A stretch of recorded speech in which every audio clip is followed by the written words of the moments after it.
Peace and love, y'all. It's Mr. Bime here. Just want to talk some boxing real quick. There's a lot going on. There's a lot going on. A lot of news dropped in recent time. Where do I begin? Let's begin with giving Wardley, Fabricio Wardley, his congrats for defeating Joseph Parker in a recent fight that happened this past weekend. There was a lot of controversy behind the stoppage. I did think it was a bad stoppage. I think it was a quick stoppage. I thought it was a case where Joseph Parker was trying to play rope-a-dope, but he also was hurt at the same time. I thought I thought it was a close fight up until the 11th round. They both, had their moments in the fight. I think I had Wardley up around. It was close. It was close. But he got it done, Fabricio Wardley. And I might be saying his first name wrong. But yeah, he got it done, and congrats to him. And there's been a lot of talk of him facing Usyk next. Because Parker was supposed to be fighting Usyk for the longest while. He's been beating all these top guys. Martin Bakole he knocked out, even though it was on short notice. Martin Bakole is one of my favorite heavyweights. I thought that he shouldn't have took that fight. He took that because of the money. On short notice in the October Riyadh season, I think it was. And who else, man? He's beating a whole bunch of guys, man. Parker has, he's been beating a lot of the top guys in these last 2 years, and people were saying that he deserved the shot, at the title. So me personally, I want to see the rematch. I would love to see the rematch, but I think Will Warren just recently announced that they in talks to get that fight set up between Usyk and Wardley. So we'll see what happens. We'll see what happens, man. There's a lot going on in the heavyweight division, man. A lot of great heavyweights. Moses is great. Caballero. There's a lot of great heavyweights, man. So there's a lot of great heavyweight fights to be set up. So we'll see what happens with that. But congratulations to Wardley. Also, what, man? Oh, let's. I want to talk on this a little bit. The whole Claressa Shields situation with Laila Ali. Man, listen, man. In my opinion, Laila Ali dropped a napalm bomb on Claressa Shields. And basically, just leave that woman alone, man. Leave Laila Ali alone. She's speaking in different engagements. She speaks. She has her own cooking show. She has businesses she's running. Like, she's about to be 50 years old, man. She retired 15 plus years ago.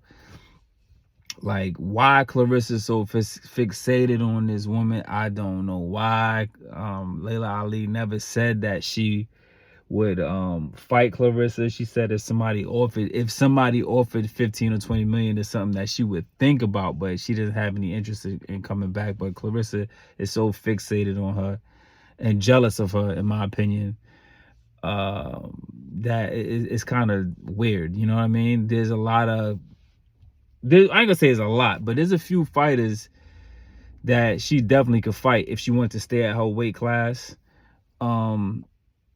And if she wanted to challenge herself, she could drop weight. And, there's people that been calling her out. So if she was focused, I ain't gonna say I don't like Claressa. I mean, I don't know her not to like her, but she, based off what I see in her, the perception of her publicly, she just seems obnoxious to me. You know what I mean? She's trying to rap. She can't rap. And for me, Laila Ali is class personified. You know what I mean? The way she carries herself, the way she speaks, the way she articulates herself, the way she dresses, she's just magnifique. She's a woman's woman. So shout out to Laila Ali, man, for dropping that Eat the Napalm bomb of Claressa. Claressa needs to just leave that alone. So I'll say that about that. A fight that I'm looking forward to, a subject that I want to talk about real quick, is the Devin Haney Brian Norman fight, because that fight has a lot of buzz. It's been getting a lot of attention, and a lot of people talking about it on social media, and boxing period. I'm on record as stating I believe Brian Norman Jr. is gonna knock the hell out of Devin Haney, and it won't go past 8 or 9 rounds. And I just don't think Devin is gonna fare well with somebody that's athletic, that's the same size as him. I think he's been successful in his career based off his size advantage and his weight advantage. Thus far, he said it himself. He's been, killing himself, getting to squeezing down to these different weight classes, 135, 140. He fought Ramirez at a catchweight 144 and didn't look good in that fight. He didn't look good in the Ryan fight at 140. So, and they're more similar to his size. So the two fights that he's had in recent history where the guys were his size, he did not feel well. So based off that, him fighting at 147 for the first time, and Brian Norman Jr. been fighting at 147, and it looks to be more of a natural weight for him. I believe that, Devin won't be able to handle the power. Eddie Hearn came out, which Eddie Hearn knows the Haneys very well, and basically let the cat out the bag and said that they was concerned about punch resistance, even though his pops, I call him Bill Rick James Haney for obvious reasons, he talks a whole crazy mess. He was on Mill City Boxing saying how he gonna they're gonna beat Brian Norman up and stand toe to toe with him and blah blah blah. I think Devin is gonna be running the whole fight, running, clinching, jabbing, running, clinching, jabbing. I don't know if you want to call that sweet science. I think he's gonna be more in survival mode. But I'm looking forward to that fight. I really am looking forward to that fight. I think that's one of the best cards of the year. You got Benavidez versus Yarde. You got Bam Rodriguez on that card. You got who else is on that card? There's another good fighter on that card. It escapes me right now. But yeah, I'm definitely looking forward to that card. And the Brian Norman Jr. and Daydream Haney, I call him Daydream Haney, fight is the one I'm looking forward to the most. So yeah, man, I'm looking forward to that fight. It's gonna be interesting to see how things go in that fight.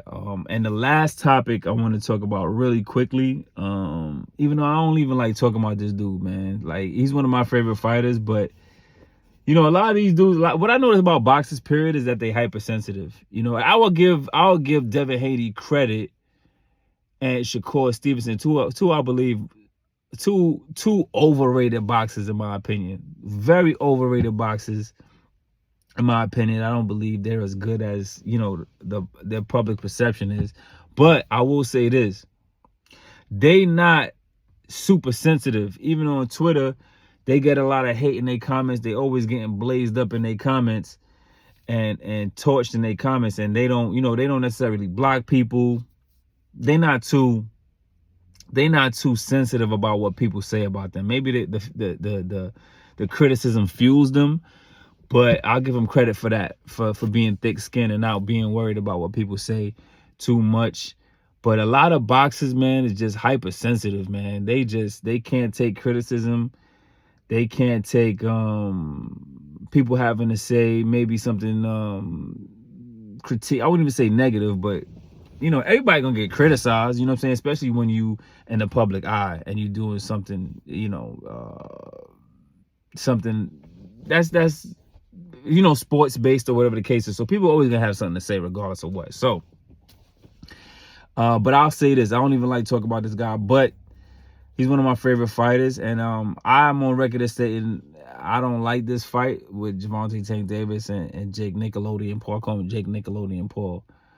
Hell of a promoter, Jake Nickelodeon Paul is. I just think he's, he tries to act like he got it out the mud when it's obvious that he grew up in the Nickelodeon system, the Disney Nickelodeon system. You know, he's a privileged kid who grew up with a silver spoon, and you know, he parlayed, not to say that he didn't work hard, he parlayed his connections into boxing, into that market. You know, worked hard, you know, trained boxing, is a decent boxer, you know, so he found his way and parlayed himself into that. But let's not act like he got out the mud. He used his connections that he had with the with the elites that he knows, and he made a way in promoting boxing, which kudos for him to that, for working hard. But I just don't like the fact that, you know, the tattoos and the bravado, act like you got it out the mud. You know what I'm saying? I don't understand how dudes let Jake Nickelodeon Paul out talk them, like, you know. But you know, I guess I get it to a certain degree, but I don't like the fight. I probably won't even watch it. I kind of probably just, you know, I like the card. I want to see that Antoine Russell fight versus this Japanese kid, this African Japanese kid. I forgot his name. His name escapes me. But that's going to be an interesting fight to see at the super lightweight. You know what I mean? I think 140. So, yeah, that's going to be interesting to see what happens, how Gary Antoine Russell deals with that. I'm looking forward to that fight. And as far as the Gervonta Tank Davis and Jake Paul fight, we'll see what happens. You know, I mean, they say that Gervonta's putting on a lot of size. Jake Paul's going to be going down in weight a little bit. I think there's some type of weight clause.